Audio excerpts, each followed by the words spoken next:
अब एक चीज़ जो मेरे डैड ने मुझे बचपन में सिखा दी थी वो थी investment. So that is why since I started earning, in fact उससे भी पहले जो मुझको पॉकेट मनी मिलती थी, I started investing a part of it right from the age of somewhere around 16-17। मैं रेगुलरली इन्वेस्ट करता जा रहा हूँ इक्विटी मार्केट में। अब तो like I am almost 40 now, तो मेरे बहुत सारे कज़न्स और मेरे नेफ्यूज़ और नीसेस और बहुत सारे लोग मुझसे पूछते रहते हैं कि इन्वेस्टमेंट कैसे करें। अब जनरली क्या होता है, इन्वेस्टमेंट में प्रॉब्लम ये आती है कि जब आप अर्ली 20s में होते हैं, आपके पास सैलरी कम होती है, आपके खर्चे ज़्यादा होते हैं। खर्चे ज़्यादा क्यों होते हैं? क्योंकि यार अर्ली 20s में है, पब जाना है, पार्टी करनी है, वीकेंड्स पे एंजॉय करना है, तो आपके पास at the end of the month पैसे नहीं बचते।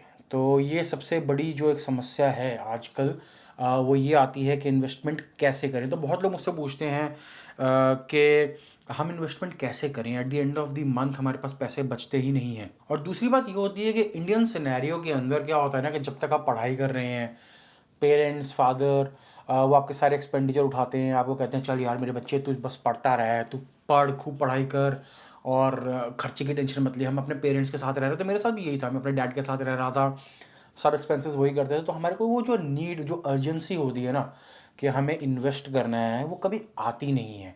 और जब तक वो आती है वो इतना डिले हो चुका होता है कि हमें ये लग रहा होता है कि यार इन्वेस्टमेंट इज़ समथिंग जो हम तब करेंगे, महीने का सारा खर्चा पहले कर दें, महीने के एंड में जो पैसा बचेगा उसको फिर हम इन्वेस्ट कर देंगे। अब उसमें दिक्कत ये होती है कि अगर आपके पास से ₹1,00,000 महीने का 1 तारीख को आपके अकाउंट में आता है, मैं गारंटेड बता रहा हूँ कि eight the end of the month आपके पास पैसा नहीं बचेगा इन्वेस्ट करने के लिए। और मेरा सिनेरियो ये कहता है कि मैं ये करता हूँ कि जब भी मेरे महीने में जो भी सैलरी आती है, जो भी इनकम आता है, उसका 20% हैज़ टू बी इन्वेस्टेड। अब उसको इन्वेस्टमेंट करने का बेस्ट तरीका ये है कि आप SIP लगाइए, सिस्टमेटिक इन्वेस्टमेंट प्लान के थ्रू आप इन्वेस्ट कीजिए। उसमें बेनिफिट ये होता है कि जैसे ही आपके अकाउंट में सैलरी गिरी, से 1 तारीख को सैलरी गिरी, तो ये 2 या 3 तारीख तक, इनफैक्ट 5 तारीख से पहले पहले मेरी सारी सिप्पें लग जाती हैं। उससे क्या होता है कि अगर ₹1,00,000 की मेरी सैलरी आ रही है महीने की, उसमें से 20,000 मुझे पता है कि सिप में चले जाएगा, ठीक है जी। बाकी जो 80,000 बचा, उसके अंदर मैं अपने पूरे महीने का खर्चा चला लूँगा जैसे भी करके। लेकिन अगर मैं ये सोचूंगा कि मुझे 20,000 इन्वेस्ट करना और मैं महीने के एंड में करूंगा, it's not going to happen. और दूसरा, कई लोग गलती ये करते हैं कि हम साल के एंड में इन्वेस्ट करेंगे, मतलब पूरे साल का लमसम एक बार में इन्वेस्ट कर देंगे। अगर हम महीने के महीने इन्वेस्ट नहीं कर पा रहे हैं, डेफिनेटली साल के एंड में 2,40,000 रुपये आप नहीं निकाल पाएंगे। 1,00,000 रुपये का सिनेरियो लेकर के चल रहा हूँ मैं।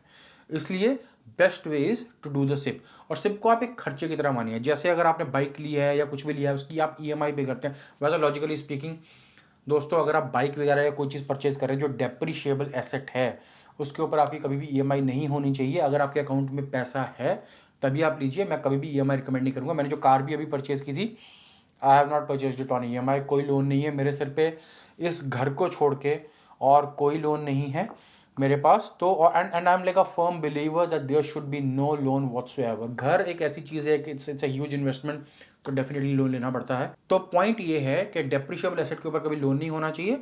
लेकिन बाकी जो भी आपके एक्सपेंडिचर्स वगैरह हैं, उसके हिसाब से आप सिप को भी अपना एक एक्सपेंडिचर मानिए। Right from the salary first week आपकी सिप चली जानी चाहिए। That's the best way. और आपकी इन्वेस्टमेंट होगी, और कंपाउंडिंग का जो आपको मज़ा आएगा, आप हर महीने दर महीने इन्वेस्टिंग करेंगे। 10 साल 20 साल के बाद जब आप फंड्स देखेंगे, the corpus is going to be huge. In fact अगर कंपाउंडिंग की बात करो तो वॉरेन बफे, जिनकी अभी वेल्थ रफली अराउंड $67 बिलियन है, उनका जितना मेजॉरिटी वेल्थ है वो सब उन्होंने 52-54 की एज के बाद बना। 95% of that $67 billion he has earned after the age of 54 और 55। That's the impact of compounding. और उन्होंने इन्वेस्ट करना शुरू किया था at the age of I think 15 या 16 की एज से उन्होंने इन्वेस्टमेंट करना शुरू कर दिया था रेगुलरली। तो दैट इज कंपाउंडिंग। तो बेस्ट है दोस्तों, सिप कीजिए। अगर आप रेगुलरली इन्वेस्ट नहीं कर पाते हैं तो SIP is the best tool, और रेगुलरली सिप अपनी चलाइए। और जब आप 50-60 पे पहुंचेंगे तब आपको दिखेगा कंपाउंडिंग का कितना अच्छा बेनिफिट निकल के आएगा आपको। अगर मैं अपनी बात करूं तो मेरा सिनेरियो जनरली ये चलता है कि मेजर सब कंपोनेंट तो सिप में चले जाता है। उसके बाद जो मेरी इन्वेस्टमेंट होती है, सैलरी का 20% is going to be invested, उसका 50% सिप्स के थ्रू हो जाता है।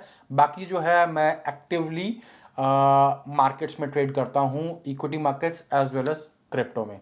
मैं आपको और वीडियोस बना करके बताऊंगा कि किस तरीके से कौन से अच्छे म्यूचुअल फंड्स हैं और कहाँ कहाँ पर मैं किस किस तरीके से इन्वेस्टमेंट करता हूँ। Stay tuned.